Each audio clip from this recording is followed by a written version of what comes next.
नमस्कार साथियों, एक बार फिर आप सभी का स्वागत है मेरे YouTube channel Gopal Singh Kushwaha official पर। मैं आज आप सबके बीच में एक शिक्षित बेरोजगारी के विषय को लेकर एक वीडियो बना रहा हूं। वीडियो शुरू करने से पहले मैं आप सभी को मकर संक्रांति की अग्रिम शुभकामनाएं एवं बधाई प्रेषित करता हूं और साथ ही हाल ही में एक नए कैलेंडर वर्ष का शुरुआत हुआ है। 2024 की जो शुरुआत हुई है उसकी मैं आप सभी को एक बार फिर बधाई एवं शुभकामनाएं प्रेषित करता हूं और मैं उम्मीद करता हूं कि ये वर्ष आपके जीवन में एक नया परिवर्तन लेके आएगा, एक नया बदलाव लेके आएगा, एक नए लक्ष्य की ओर आप चलेंगे। तो मेरा कहने का मतलब ये है कि आज समाज ही नहीं बल्कि देश के अंदर सबसे बड़ा जो विषय है, जो मुद्दा है वो ये है कि शिक्षित होने के बाद भी बेरोजगारी का। इसका सबसे बड़ा कारण ये है कि सही समय पर सही लक्ष्यों का निर्धारण ना करना, यानी कि सही सब्जेक्ट को ना चुनना, यानी कि हमें जीवन में क्या करना है, हमारी पढ़ाई पूरी होने के बाद हमें क्या करना है, ये हम सही समय पर निर्णय नहीं ले पाते।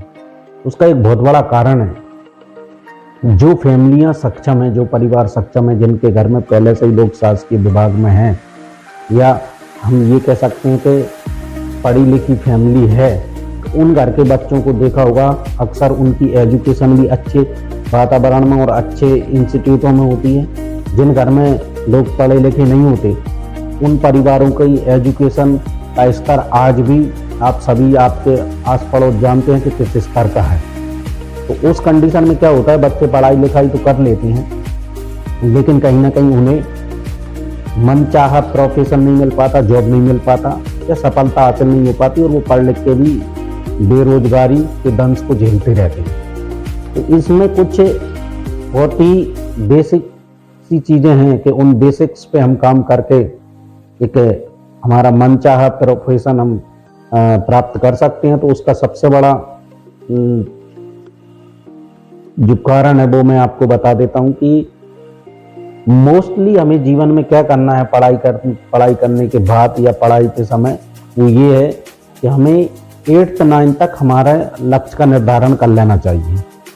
मुझे IAS बनना है, IPS बनना है, मुझे SDM बनना है, तहसीलदार बनना है, या मुझे टीचर बनना है, या मुझे पुलिस विभाग में जाना है, या मुझे अपना बिजनेस व्यापार करना है। जो भी फील्ड हो आपकी रुचि के अनुसार आप चुन सकते हैं। उस फील्ड को जितनी जल्दी आप चुनेंगे उतनी जल्दी उस फील्ड पर काम करने के साथ साथ उतना ही समय आपको मिलेगा। और जितने समय तक आप जिस फील्ड को लेकर, जिस सब्जेक्ट को लेकर काम करेंगे या जिस प्रोफेशन को लेकर काम करेंगे, तो मुझे ऐसा लगता है कि आप उस फील्ड में ज़्यादा परिपक्व होंगे, ज़्यादा मैच्योर होंगे। तो कहीं ना कहीं सबसे बड़ा कारण भी यही है कि समय पे हम सब्जेक्टों का निर्धारण नहीं कर पाते, लक्ष्यों का निर्धारण नहीं कर पाते, उस हिसाब से हमारी पढ़ाई हो नहीं पाती है।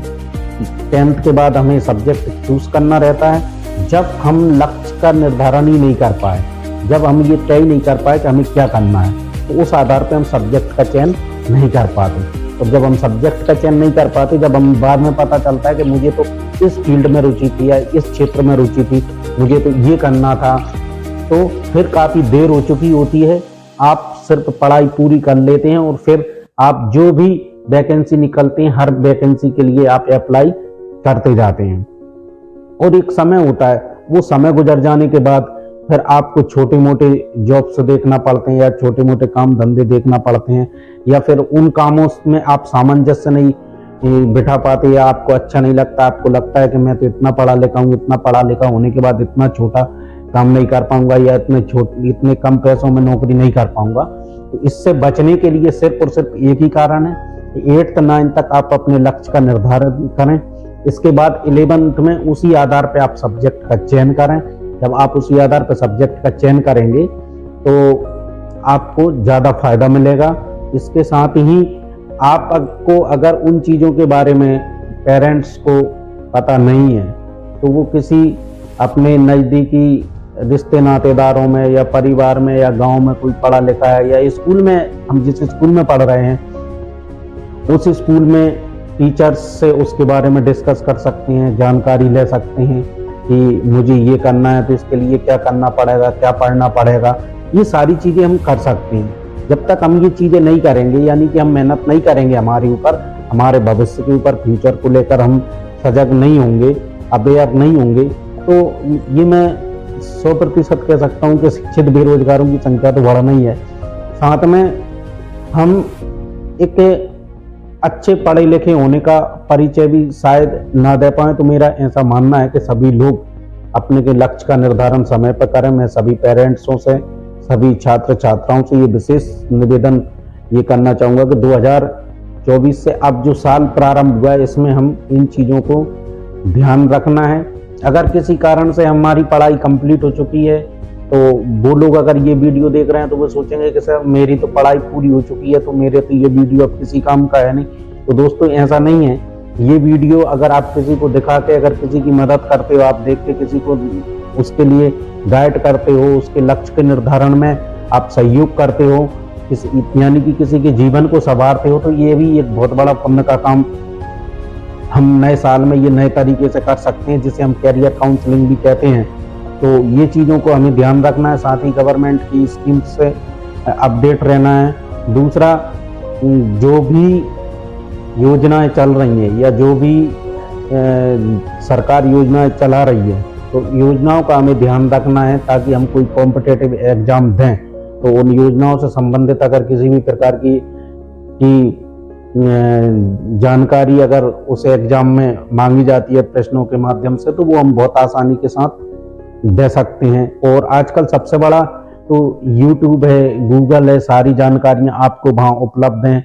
आप वैसे भी मोबाइल चलाते हैं, यूज करते हैं, इंस्टाग्राम पर रील देखते हैं, स्टोरीज लगाते हैं। तो मेरा ये निवेदन है कि आप वो सारी चीज़ें भी करें, लेकिन एक अपने कैरियर को बनाने के लिए, अपने भविष्य को बनाने के लिए इस प्रकार से भी आप मोबाइल का यूज कर सकते हैं। नेट आजकल सबके मोबाइल में, सारी चीज़ें आपको गूगल और यूट्यूब पर मिल जाएंगी। जिस भी फील्ड में आप जाना चाहते हैं, तो हमारे घर परिवार में भी बच्चों का सहयोग करना है हमें। हमारे घर में जो भी पढ़े लिखे लोग हैं, उनसे हम अनुभव ले सकते हैं, उनके एक्सपीरियंस ले सकते हैं। क्योंकि एक कहावत कही गई है कि किसी से बेटा बनकर कुछ पूछोगे तो हर कोई बता देगा, लेकिन किसी का बाप बनकर अगर किसी से कुछ पूछना चाहोगे तो कोई भी नहीं बताएगा। तो मेरा ऐसा मानना है कि दुनिया में बहुत सारे लोग ऐसे हैं जो आपकी हेल्प कर सकते हैं, लेकिन बस शर्त यही है कि आप उनसे हेल्प लेना किस प्रकार से चाहते हैं, ये आपका तरीका होना चाहिए कि हमें किस प्रकार से हेल्प लेना है लोगों से। उन्हें कैसे हम ये बता पाएँ कि हमें उनकी मदद की आवश्यकता है, उनकी मदद की ज़रूरत है। तो इस प्रकार से हम एक योजनाबद्ध तरीके से काम करेंगे तो गवर्नमेंट जॉब मिलना कोई बहुत बड़ा चैलेंज भी नहीं है और बहुत आसान भी नहीं है। तो इसके लिए दोनों ही चीज़ें एप्लीकेबल होती हैं कि हम अगर सही समय पे सही लक्ष्य का निर्धारण कर लेते हैं तो हमें ईजिली गवर्नमेंट जॉब भी मिल सकती है। यानी कि हम जिस भी फील्ड में जाना चाहते हैं वो फील्ड हमें आसानी से सफलता दिला सकता है। मैं इस वीडियो के माध्यम से आप सभी के बीच में यही कहना चाहूँगा कि आप सभी स्वस्थ रहें, मस्त रहें, दीर्घायु रहें और अपने जीवन में आने वाली चुनौतियों का सामना बड़ी बहादुरी से करें। मैं आप सभी से ये निवेदन करूँगा, क्योंकि लोग अक्सर पढ़ाई लिखाई की उम्र में, जब पढ़ाई लिखाई की उम्र होती है 17-18 साल या 12 साल के ऊपर की, तो उस समय गलत दिशाओं में चले जाते हैं बच्चे बच्चियाँ। तो उनसे भी हमें बचना है। माता पिता की जिम्मेदारियों को भी समझना है कि माता पिता हमारे ऊपर एक एक पैसा करके इकट्ठा करके कैसे हमारे ऊपर लगा रहे हैं, हमारी पढ़ाई के ऊपर खर्च कर रहे हैं। तो हमारे पास क्या है कि पहले से ही ज़्यादातर लोगों के पास संसाधन उपलब्ध रहते नहीं हैं, तो हमें उन संसाधनों को ध्यान में रखकर भी हमारी चीज़ों पे फोकस करना है। दुनिया में असंभव कुछ भी नहीं है, सब संभव है। यानी कि अंग्रेजी का एक वर्ड है इम्पॉसिबल।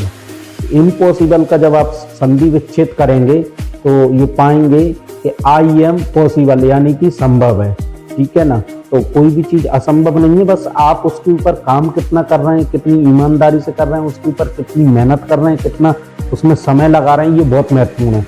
तो मुझे उम्मीद है कि आज का वीडियो आपको पसंद आया होगा। अगर आपका हमारा वीडियो पसंद आया हो तो इस वीडियो को ज़्यादा से ज़्यादा शेयर करें, लाइक करें।